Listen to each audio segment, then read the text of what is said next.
I thought I would read you a little part of what is my favourite scene from the first book,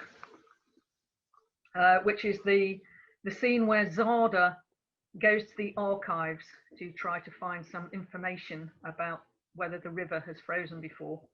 And of course, she has to go and ask Fazak for permission to go and look there.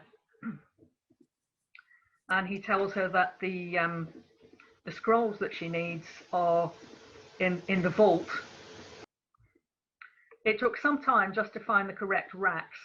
The torch's yellow flicker illuminated no more than a wingspan or so at a time, and the room was, if anything, even larger than the one I had just left.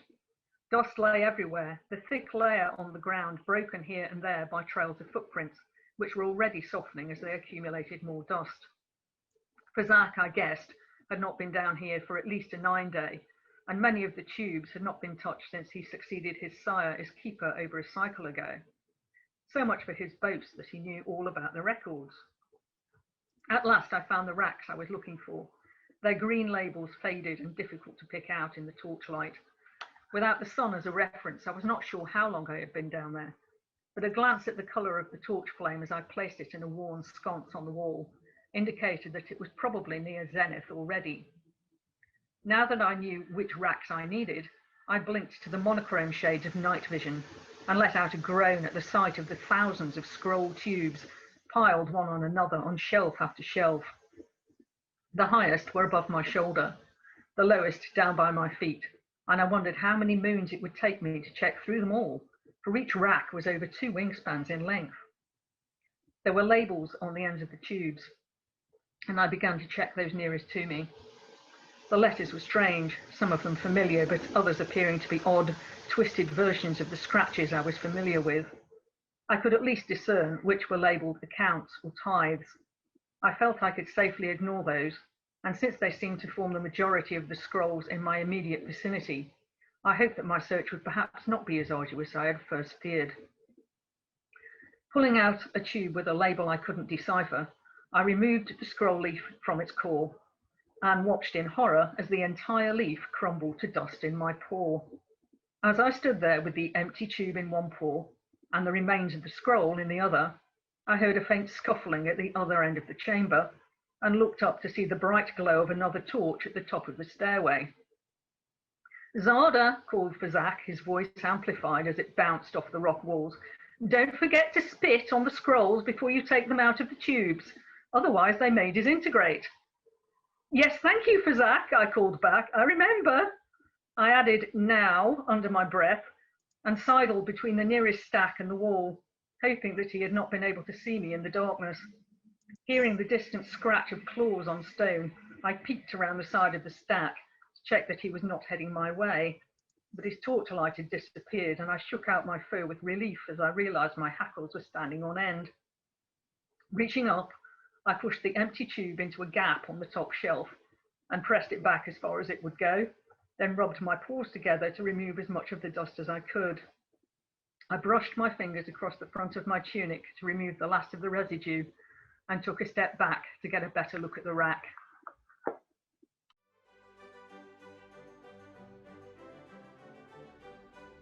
Oh, thank you, Karen.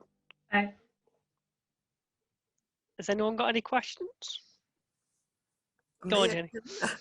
You mentioned that you're writing another book now, another science fiction book. Have you got any idea when it might be published and when we can start looking out for it? Well, I'm going to have to probably find a different publisher for it.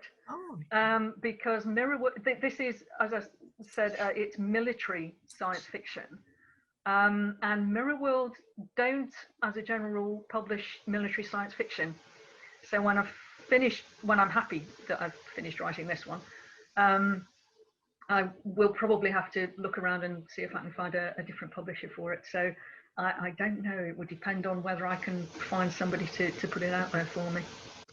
Did you have any reason for switching to a military sort of theme? That was the idea came to me. I was reading one of Winston Churchill's books about the Second World War, and which proves ideas can kind of come from anywhere. And he mentioned a Polish submarine called the Orgel, which escaped from Poland more or less as the Nazis were invading, and had all sorts of adventures around the Baltic, and eventually, without any charts, managed to make their way to England. And I thought it was a cracking story, and thought actually that if I kind of made instead of a submarine, if it was a spaceship, that would actually, I could kind of do something with that. So that's where the idea came from. So that's why I'm cracking on with that at the moment. Anyone else got a question? Yeah, just a brief one. Assuming that we do come out of lockdown at some point during this summer, have you got any book fairs or anything planned? Not as we speak, no. I think people are kind of waiting to see what happens. Mm-hmm. So not as we speak, but yeah, if you've got any offers. Right. Oh, we'll see what we can do. Yeah. And if as time goes by, people get more, the books that you've already written get more and more popular, would you ever revisit the characters? Never say never. As it stands at the moment, I think I would say no, but you never know. I mean, something might occur, and I think, oh well, actually, yeah, maybe I'll go and tell that story. But I don't. As it stands at the moment, no. But I won't rule anything out. Right, thank you. Cheers. Yeah, I must admit, I was thinking along similar lines to Julie actually on that, because I think it'd be there's quite good scope for like an anthology sort of short story book, I think, especially with like the Leaf Archive and stuff. That might be quite interesting to delve into the history of the Expanse. Yeah, maybe it'll sort of be like the Tolkien books, where, not that I would put myself in the same league, but where, oh yeah, let's go and explore that little avenue and that kind of stuff. But yeah, as it stands at the moment, no, I kind of been there and done that, and I've put them to bed. Yeah. But you never know. You never know. Few years down the line, who knows? Yes, first of all, I've read your first two of the trilogy and really enjoyed them. I haven't read the third one yet, but I'm looking forward to it. So thank you very much. Now, I was wondering, when you're planning your books, do you actually do you do a lot of planning before you start the actual writing of the story? For example, do you have to do a sort of family tree and to remember all the names and places? Do you have maps in mind of the territory? When I was doing this, I did do a little map for myself, but a lot of the territory, for a while I was carrying in my head, and then I thought, no, actually, I think I need a little map for myself. So yeah, and then obviously as the story expanded, because I set out to write a book, I didn't set out to write a trilogy, but the more it